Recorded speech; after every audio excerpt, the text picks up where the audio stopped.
Welcome to Native American history, where every footprint on the plains has a testimony, ready to unlock a mystery that has slept for centuries. On August 19th, 1854, near Fort Laramie, Nebraska Territory, a stray emigrant cow and a failed translation pulled a small U.S. Army detachment into a Lakota camp. On September 3rd, 1855, at Blue Water Creek, Ash Hollow, Nebraska Territory, a larger force arrived before dawn with orders to punish. Between those two mornings, a treaty frontier shifted from uneasy words to organized war. Place and actors are precise. Fort Laramie anchors the Platte River Road, where emigrant traffic swells each summer. In the Lakota camps nearby, Brule headman Conquering Bear seeks compensation in horses, under Lakota custom, for the killed cow. Second Lieutenant John Grattan, newly posted and eager to assert federal law, marches with roughly 30 men and a howitzer team. A nervous shot drops Conquering Bear. The detachment is annihilated within minutes. 1 year later, Brigadier General William Harney leads 9 companies across the same corridor to the Brule village of Little Thunder at Blue Water Creek. Mounted companies close the exits. Infantry with long-range rifles press the lodges into the creek bed. Dozens of noncombatants fall. Many are taken prisoner. The question we pursue is direct: which event truly broke the line? First, the Grattan fight of 1854, or the Ash Hollow attack of 1855, and what does breaking the line mean on a treaty frontier built on promises of annuities, safe roads, and restraint?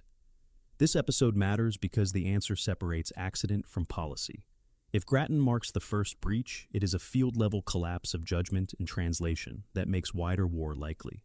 If Ash Hollow marks the break, it is a deliberate regiment-level operation that makes punitive war the program. By setting time, place, and actors clearly, we will measure sequence, intent, and impact to understand how the Fort Laramie treaty system unraveled on the Central Platte within a single year. The prelude is clear in dates and pressure. In 1849 in Washington, the Office of Indian Affairs moves from the War Department to the Department of the Interior. Policy language shifts from campaigns to administration. On Horse Creek near Fort Laramie in September 1851, commissioners and many Plains nations signed the Fort Laramie Treaty. It promises annuities, a protected road, and the right to build military posts in exchange for safe passage and peace among tribes. The Senate later shortens the annuity term and funding lags. The paper remains. The deliveries stumble. Traffic on the Platte surges after 1848. The California gold discovery sends tens of thousands west in 1849 to 1852. The Oregon Trail and the Mormon Road share the same river corridor. Wagons stock and hunters lift, grass-fowl water and spook game. Buffalo herds begin to bend away from the trail in the early 1850s. Traders expand posts to meet emigrant and military demand. Debt webs tighten around village hunters as ammunition powder and metal goods become essential for meat and defense. The treaty's peace among tribes cannot repair the ecological pressure of a road that never sleeps. Garrison math is spare. Fort Corney anchors the lower Platte. Fort Laramie watches the junction of roads near the North Platte. Companies rotate with short enlistments, thin veteran cadres, and slow supply lines from the Missouri. Standard arms in 1854 are smoothbore muskets and mixed carbines. Some units carry howitzers for moral effect as much as firepower. Rations, forage, and ammunition come upriver or overland and are rationed by distance and season. Winter clamps movement, summer stretches lines. Lakota logistics match a mobile country. Villages move with the bison and with water. Horse herds are wealth and maneuver. Powder and lead arrive by trade. Cloth kettles and tools follow the same path. Councils weigh hospitality at the posts against exposure to disease and debt. Headmen carry influence, not absolute command. Compensation in horses is law in camp for injury or loss. Translators hold the bridge between worlds. When the bridge bends, tempers rise. The treaty regime in practice runs on annuity days. Traders, missionaries, and agency men gather when goods finally arrive. Delays sour the air. Lists are contested. Signatories are not always the same leaders who must manage the distribution. The 1851 boundary sketches drawn by visiting priests and surveyors rarely match the lived ranges of hunters and horse raiders. A promise written in Washington cannot move a herd back toward a road. Immediate triggers stack by the summer of 1854. The annuities due near Fort Laramie are late. Emigrant stock strays along camp edges. On August 18th, a Mormon cow is killed by a Miniconjou hunter high forehead. Brule headman, Conquering Bear, offers a horse in restitution under Lakota custom. The post demands an arrest under federal law. The officer sent is young, the interpreter is unreliable. The march to the camp on August 19th turns a civil claim into an armed demand. A shot drops Conquering Bear. the detachment dies in the return fire. The Grattan fight becomes the Army's symbol of insult and the newspaper's proof of danger on the road. From that moment, objectives harden. For the United States Army and Indian Office, the aim is to secure the emigrant road, reassert federal jurisdiction, and deter future defiance by a visible blow. Constraints are distant slow supply, mixed quality scouts, and public impatience fed by headlines. A punitive column must move before winter or lose a year. For the Lakota parties involved, the aim is to defend camps, maintain hunting grounds, and keep the treaty goods flowing without surrendering men to a foreign court. Constraints are winter stores, the safety of women and children in any clash near lodges, and political balance among bands that never act as a single army. Powder and lead stocks are finite, horses tire, noncombatants cannot outmarch a regiment forever. The build-up to Ash Hollow follows the river logic. In late August 1855, Brigadier General William Harney forms a column from Fort Kearny with orders to punish those tied to the Grattan killing. He chooses the North Platte route where emigrants will see the march and carry the story. Scouts point to Little Thunder's Brule village near Blue Water Creek. The ground is broken, the creek is steep-banked, and escape lanes are limited. By 1855, some companies have longer-range rifles and carbines. Drill and ammunition supply improve the Army's reach. The plan is simple. Arrive before dawn, seal the exits, press the lodges, capture prisoners, and carry the lesson home. Thus proximate and deep causes meet. Administrative transfer to interior promises management. The road's ecology delivers conflict. The 1851 treaty sets terms. Senate edits and late annuities erode trust. Translation and law clash over a single cow. A headman falls. A column forms. Each side moves with clear objectives and hard limits. The line will break where those limits snap under pressure. The first incident falls on August 22, 1854, in the aftermath of the fight near Fort Laramie, Nebraska Territory. Nation and band are specific Brule under Conquering Bear and Hunkpapa and Miniconjou, visitors clustered near the post for annuity season. The post commander orders scouts out to count lodges and identify which band sheltered High Forehead, the Miniconjou hunter who killed the emigrant cow. The weather is late summer heat and wind along the Platte. Signals are slow and human. There is no telegraph on the Platte corridor. Couriers ride between the Post Bordeaux's trading establishment on the Laramie River and scattered wagon camps. Immediate effects reach the road within days. Emigrant parties close ranks, night circle their wagons, and skip traditional grazing halts near tribal camps. Traders suspend credit in fear of reprisals and call in old debts, tightening powder and lead supplies that village hunters use to keep meat coming. The agency's annuity day, already delayed, turns into a fraught roll call. Names contested on paper collide with headmen whose authority rests in council, rather than signatures. Fort Laramie files affidavits and casualty lists. Lakota councils move the mourning lodges and measure the distance to winter grounds. A civilian rumor hardens into a headline phrase, the Grattan Massacre, and that phrase sets expectations that the next Army column must satisfy. The second incident rises across the winter of 1854 or 1855 along the Platte Road between Fort Kearny and Fort Laramie. Weather matters. A dry cutting cold settles by December. Forage is thin. The nations affected are Brule and Oglala communities wintering along sheltered creeks and cottonwood bottoms, with small visiting bands of Miniconjou and Yanktonai. At Fort Kearny's, officers recount wagons concentrated into larger trains and request more escort details once spring travel begins. Mail contractors report delays where couriers detour to avoid lodge smoke. The Indian office agent traveling on the Missouri and then overland writes of annuities still not on site and of debt notes presented by traders who expect to be paid first from any goods delivered. Translation remains a chronic risk. Camp law expects horse compensation for injury or loss. Post law demands arrests. Each message crossing the language bridge loses time and face. Immediate effects take the form of small seizures and skirmishes that never become set battles. Near woodlots along the North Platte in early March, a foraging party from a wagon train fires warning shots when riders approach to trade. A horse is taken in the confusion, and both sides claim the other started it. In April, a cavalry patrol from Fort Laramie rides to a long-used crossing to retrieve 2 government mules lost by teamsters. The patrol leaves with the mules and several private animals whose brands are disputed, and a Brule headman protests the seizure as theft. None of these encounters decides anything. All of them signal that the road and the lodges now share one narrow river bottom with too little grass, thinner game, and no shared court. The winter stress is not only food, it is authority. Within Lakota politics, the death of Conquering Bear removes a moderate voice. Among officers, the dead of the Grattan detachment become a roster that demands vindication.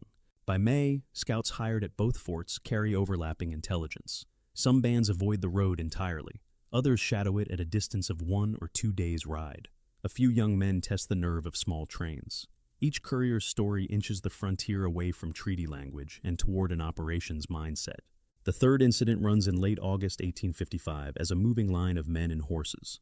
Place is the Platte Valley from Fort Kearny to Ash Hollow. The United States force under Brigadier General William Harney concentrates 9 companies with specific roles: dragoons to cut exits, infantry to hold the bluffs, mounted artillery companies stripped of guns to add speed. The named opponent is the Brule village of Little Thunder near Blue Water Creek.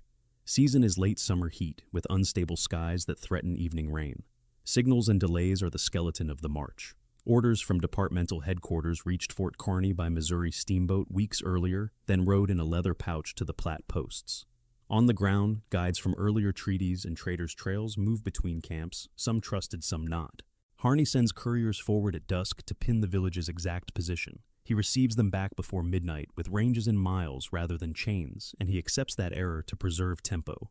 Along the canyon and the chalk breaks above Ash Hollow, the plan is rehearsed in briefings delivered in the open with horses held by the reins. Every element depends on simultaneity achieved without wires or clocks shared across units. The only time source is an officer's watch in each company and the slow light of dawn over the Platte. Primary source weather and movement notes confirm the atmosphere of those days. G.K. Warren report, Blue Water Creek, September 4th, 1855. Clouds had filled the sky nearly all day. Showers were in several parts of the horizon with thunder. 9 p.m. commenced raining hard.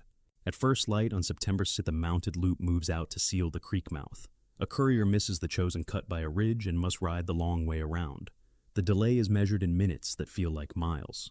On September 3rd, before dawn, the infantry steps off from the tableland above the North Platte. The companies descend toward the lodges while the mounted arm works the opposite bank. Interpreters with the column carry messages to demand handover of men tied to the Grattan killing. The exchange is brief, the language brittle, and the position already compromised by the encircling movements. In the village, the immediate effects are displacements, not formations. Women lift small children and run for the creek bed. Men grab bridles and loose powder horns. Elders pull at lodge poles to free horses. A few groups ride out to test the nearest skirmish line and are pushed back by long-range fire.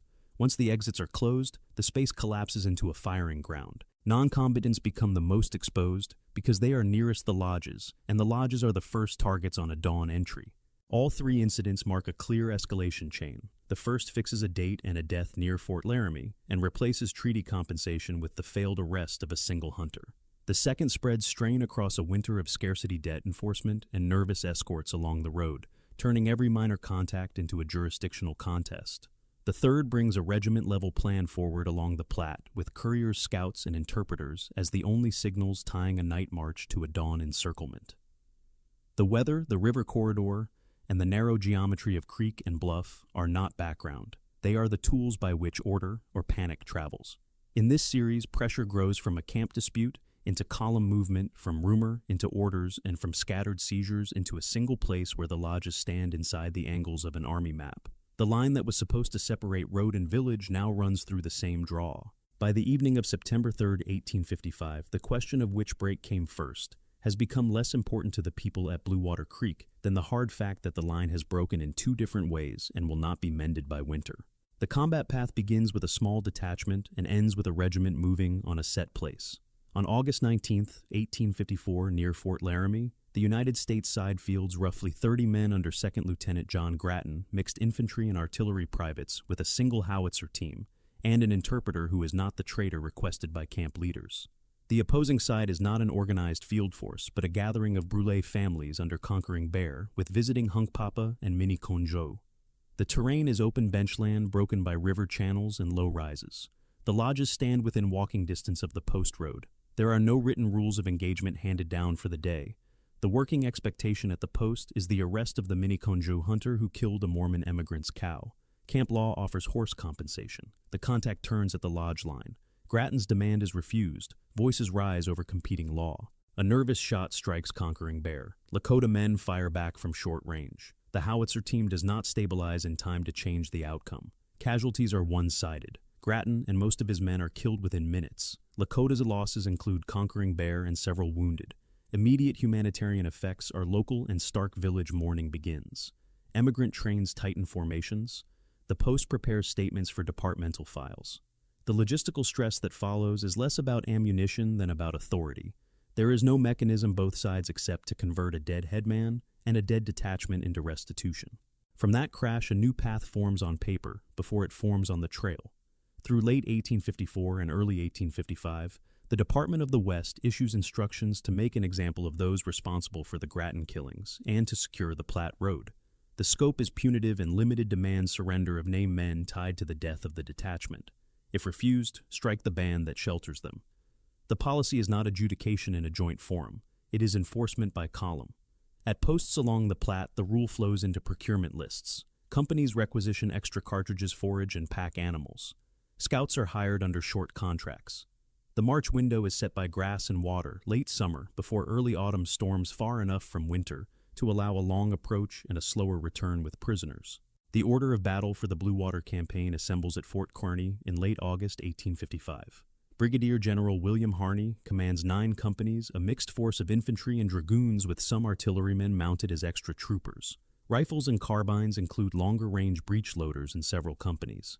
The march route is the Platte Road itself, Fort Kearny, up the South Platte to the North Platte Junction, then forward toward the chalk bluffs and canyons of Ash Hollow. Terrain matters at every step. River crossings are fordable in late summer, but still impose a rhythm of concentration and release. The choke points are the draws and creek mouths where a mounted column can be caught in bad ground, or if it reaches first light, in the right position can close exits against a village still at breakfast. Rules of engagement for the column are clear in intent, if not in modern phrasing, demand the surrender of men implicated in the 1854 killings, if the handover fails attack. Take prisoners to underline the lesson. Orders ride forward by courier. There is no telegraph on the approach. Scouts with knowledge of the 1851 council sites and trading paths identify Little Thunder's Brule village near Blue Water Creek. Harney chooses to move at night to the line of departure and strike at dawn, a technique that converts distance and darkness into tactical surprise. The column's logistics are simple and tight. Ammunition is carried forward on pack animals. Each company commander accounts for his own reserve. Forage is cut from river bottoms. Water is taken at halts. Any long delay will spend both before contact. First contact at Blue Water Creek comes in 2 beats. On September 2nd, mounted elements sweep to the creek mouth to seal the exit. Infantry dress their lines along the bluffs above the lodges. Interpreters step forward with a demand for surrender. The exchange is short and brittle. The village is already inside the geometry of an encirclement and knows it. The second beat is the opening fire. Skirmishers push into the lodges at first light on September 3rd. Men who mount to test the nearest line are driven back by long-range fire from the bluffs. Families run for the creek bed and the banks. The early fight is not a duel between equal formations. It is an attack into a domestic space that collapses under the press of rifles and horses. Maneuvers are straightforward and, for the United States side, effective. Dragoons slice across likely escape paths and hold them with carbines. Infantry anchor the high ground. Reserve files wheel into gaps as lodges fall. The Brule response is necessarily fragmented. A few mounted groups try to punch a hole where the bluffs break. Others ride along the creek bed and find it a trap of steep banks and exposed twists. When the mounted loop holds the village's mobility, its core defense fails. The fight resolves into scattered surges and short withdrawals under fire as lodges are cut and horses are seized. By midday, the Army controls the ground and drives survivors off in small groups. Casualty ranges vary by source and illustrate how numbers become arguments. The United States side reports minimal losses. Some returns list a handful of killed and wounded. Later summaries give higher figures for the entire expedition, but do not always separate the Ash Hollow action from other contacts. Estimates for Brule dead commonly range from roughly 80 to over 100, with many of the bodies found near the creek banks and in the village itself. Dozens of women and children are taken prisoner. Dispute lines are familiar. United States reports emphasize the presence of men connected to the Grattan killings and the return fire that met the advance. Lakota oral histories and later community accounts emphasize the dawn timing, the encirclement, and the killing of noncombatants as the defining facts. The exact count is less stable than the pattern the attack lands where families live, and the balance of the dead reflects that choice. Humanitarian outcomes follow the line of the plan more than the line of mercy. The column seizes horses and property as spoils and as leverage. Prisoners are collected and moved under guard. The immediate problem is care and movement. Rations and water must be allocated to captives and guards alike on a march that has already spent its forage and attention. The column erects a temporary sod work in the area remembered as Fort Grattan to stabilize its position and signal continued presence. Burial details work the creek bed and the bluffs. Traders and missionary witnesses record the aftermath in brief notes that move by courier to the nearest post and then by river packets to newspapers. Within a week, the narrative hardens into a lesson printed for distant readers: the army has punished, the road is safer. On the ground, the lesson feels different. Families grieve, bands scattered into winter places with fewer horses and fewer tents. Headmen calculate how to talk at the next council when so many voices are gone. Supply and movement stress shadow every decision. The march forward has burned grass along the river corridor. The return must use the same ground. Ammunition stockpiles are adequate for a short fight, but a longer chase after scattered groups would have outpaced reserves. Water in late summer is available, but not always near good campsites. The night movements that gain surprise also force halts away from wood and forage. Sick lists grow with exposure to rain and cold fronts that roll from the west. A sudden storm on September nights turns chalk trails into slick slides. The column accepts these risks because tempo is the principal weapon. If the encirclement fails, the village rides away and the example dissolves into a winter of raids and escorts. If the encirclement holds, the campaign can be reported complete and the companies return to garrisons before the first snows. Two short texts frame the action as participants saw it. From an engineer officer who surveyed the ground after the fight, clouds had filled the sky nearly all day. Showers were in several parts of the horizon with thunder. 9 p.m. commenced raining hard. G.K. Warren report Blue Water Creek, September 4th, 1855. From the commander's after-action summary, I determined to attack at daybreak and close every avenue of escape. William S. Harney report Nebraska Territory, September 1855. The first fixes weather and mood, the second states intent.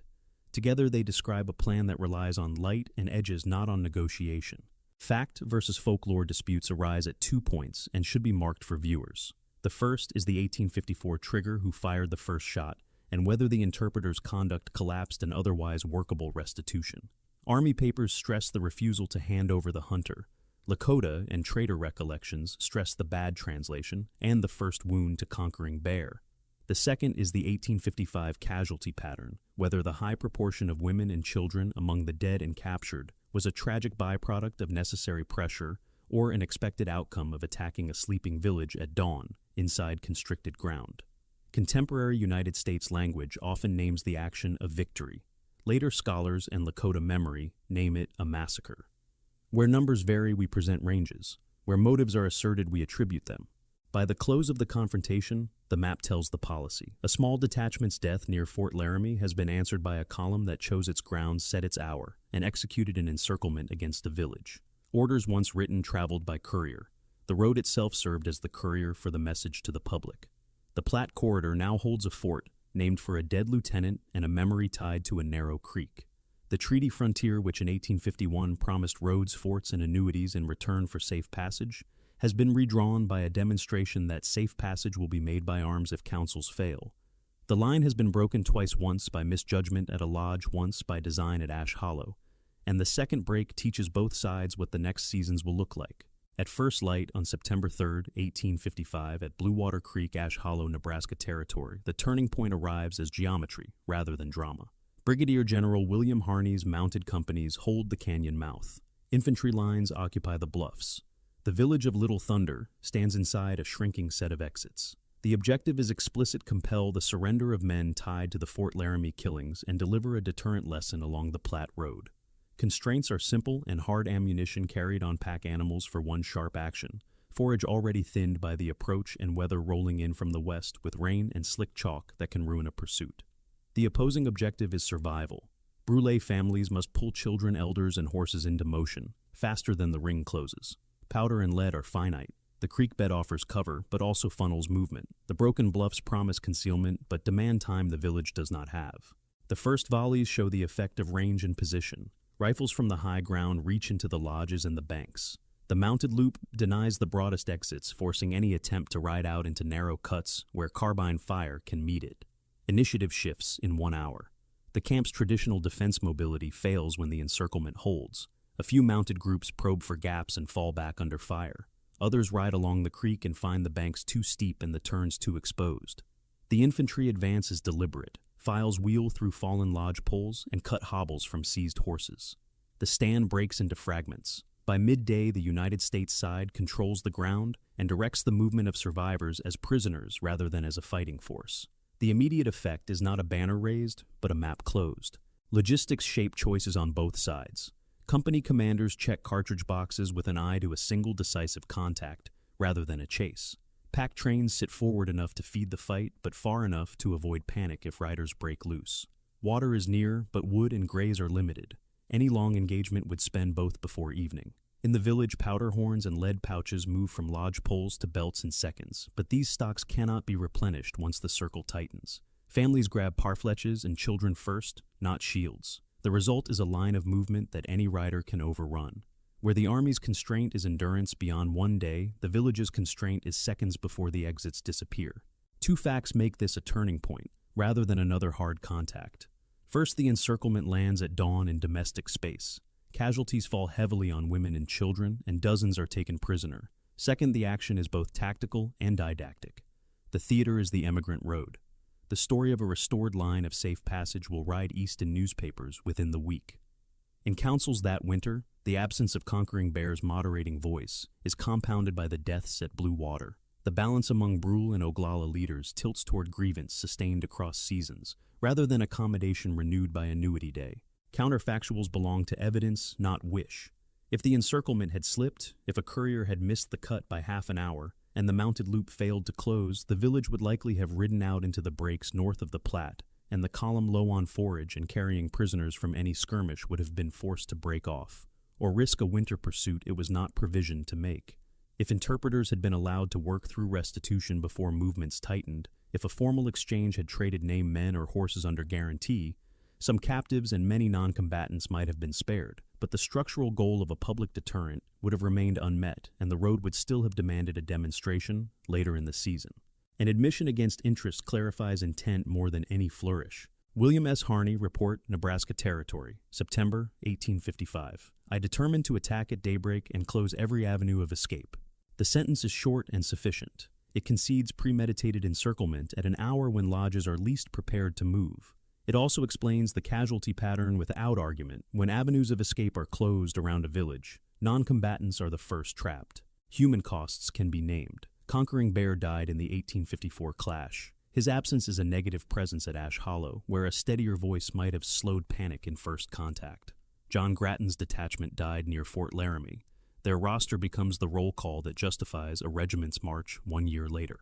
At Blue Water Creek, Little Thunder survives but loses people and horses. Captured women and children walk under guard toward posts they have never seen, and sleep that night inside a ring of soldiers rather than in lodges. The path of displacement is literal. Survivors scatter to winter places on the White River, and the Powder toward the northwest, and to the Republican and the Forks toward the southeast.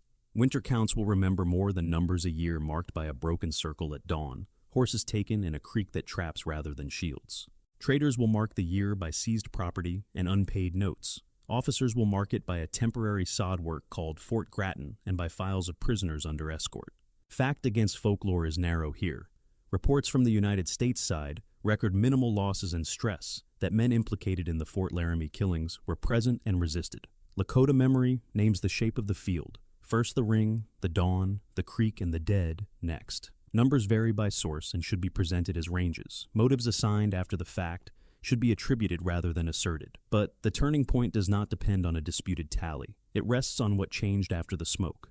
After Ash Hollow, the treaty regime of annuities and councils no longer carries the presumption that a quarrel can be settled without a column. The road now imagines safety through preemptive force. Bands along the Platte now imagine safety through distance or through force of their own. This moment ties directly back to the structural forces already in motion. The administrative transfer to interior promised management by paper. The road's ecology grass, stripped by stock water, fouled herds, displaced, kept creating friction no ledger could balance. The 1851 treaty promised annuities and safe passage. Senate edits and delivery delays eroded confidence that words could do work. Translation failures turned compensable losses into mortal insults. In 1854, a small detachment's misjudgment made wider war likely. In 1850, a regiment's deliberate encirclement made punitive war a policy on the Platte. The turning point is therefore not only who won a fight at a creek. It is the adoption of method dawn encirclement seizure of prisoners' demonstration on the road that will echo in later campaigns.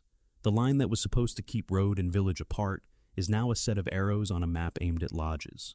That is why the hour at Blue Water Creek matters and why winter counts and newspapers alike give it a name. After Blue Water Creek, the conflict shifted from a single canyon to offices, ledgers, and routes of return. In September 1855, Harney's column reached Fort Laramie and convened councils under the shadow of its victory. He presented terms as punitive peace surrender men, linked to the Fort Laramie killings, accept tighter road security, and acknowledge federal leverage over band actions. Even contemporaries noted that Harney negotiated beyond his formal authority to halt wider war through a show of force. His field peace was accepted for the moment because winter was approaching and both sides had spent their season's stamina. Law and administration hardened around that outcome. For a few months, a sod work called Fort Grattan stood near Ash Hollow, signaling continued federal presence on the North Platte corridor. It was short-lived and abandoned within a year, but it marked the shift from paper to posts along the road that emigrants read as reassurance and Lakota families read as intrusion. The Interior Department's treaty regime did not immediately change its language, but the practice did. Agents and officers now treated punitive expedition plus counsel as a usable sequence when annuity diplomacy failed. This was the hinge between the Fort Laramie framework of 1851 safe roads posts and annuities in exchange for peace, and the later consolidation that culminated after another decade of violence in the Fort Laramie Treaty of 1868, establishing large reservation boundaries and federal promises about hunting rights and non-interference with railroads. On the ground, resource and route decisions followed the Platte's logic. In 1855 to 1856, emigrant traffic continued now, with a fresh tale of safety purchased at Blue Water Creek. Traders reopened credit on stricter terms. Woodlots and water points were patrolled more often by small detachments. When the South Platte corridor drew traffic toward new gold strikes, a few years later the old Ash Hollow anxiety eased for emigrants without easing pressure on Lakota hunting ranges, which continued shrinking under Stockbridge building and road stations. For Lakota communities, the immediate land use question was not leases or rail spurs yet, but access which creek bottoms were safe for winter camps, which crossings would trigger escorts and confiscations, which trails to trading posts would bring powder and lead without deeper debt. Demography and health tracked the new precarity. Blue Water Creek removed dozens of women and children from Little Thunder's Brule community in a single morning. Prisoners were marched and held under guard. Families were split and winter food security for survivors fell with the loss of horses and tents. Contemporary and near-contemporary accounts stress how rapidly bands scattered to winter along the White and Powder and Republican forks to avoid a second column. The dispersal lowered immediate risk, but raised sickness and hunger exposure, especially for children. In the larger arc of the First Sioux War from 1854 to 1856, population movement clustered around garrisons and agency sites when annuity days finally came, then pushed back out into thinner country when the goods were gone. This push-pull pattern foreshadowed the reservation era's seasonal bottlenecks and ration lines. Cultural continuance did not pause. Winter counts, the community record of each year's defining event, absorbed the shock and placed it in a moral geography of circles broken and horses taken. Museum held Hunkpapa and other Lakota winter counts spanning the 19th century show how years marked by battle hunger or epidemic are carried forward as named images anchoring narrative memory, even as bands moved under policy pressure. In the same decades, Plains narrative art shifted into ledgers and muslins when hides were scarce recording fights, parlay scenes and captures in a visual grammar that traveled with people into forts, agencies, and later schools. That practice continues to the present in exhibitions that place 19th century pages beside contemporary works. The point is not aesthetic alone. These forms carried law and lost kin names and root knowledge through a period when official paper frequently misnamed and miscounted them.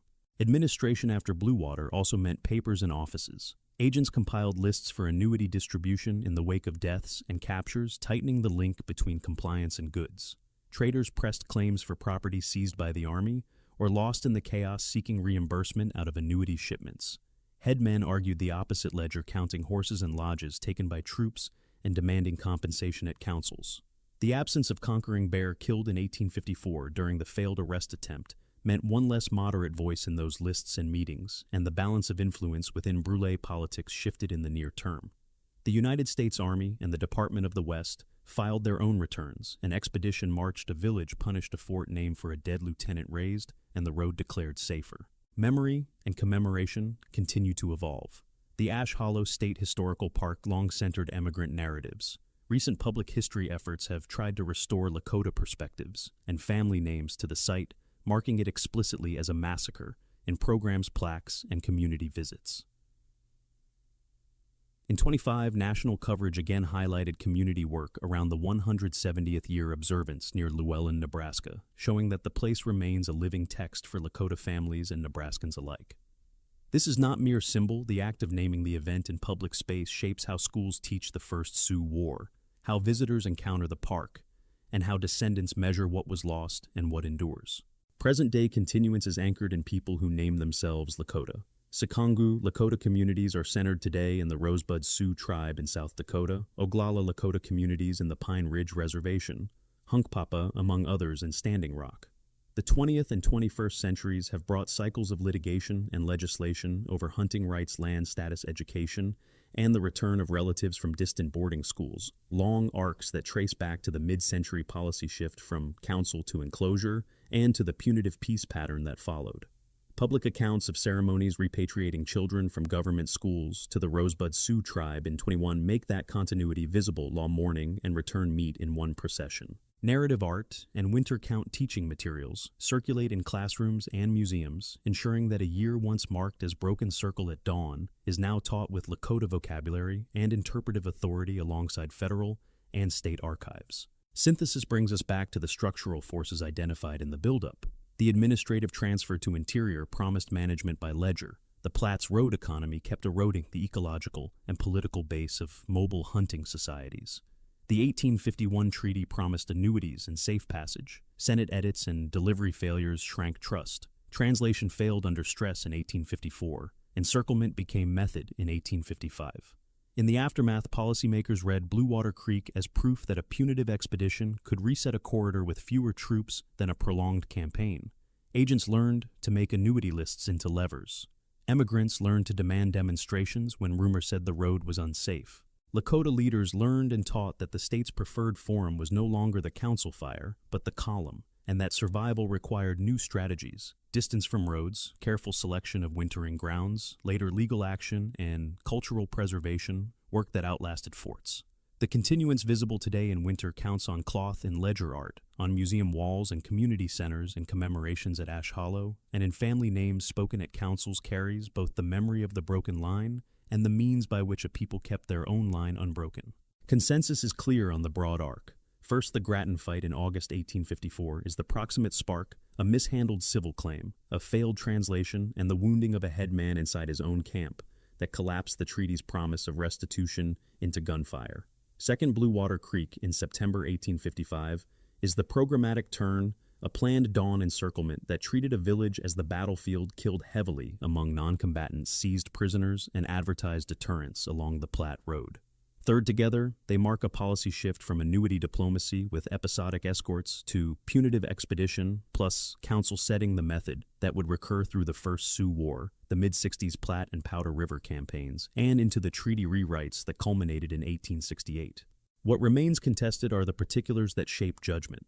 Casualty counts at Ash Hollow vary by contemporary return and later synthesis. The range is stable, the distribution is not. United States reports emphasize armed resistance.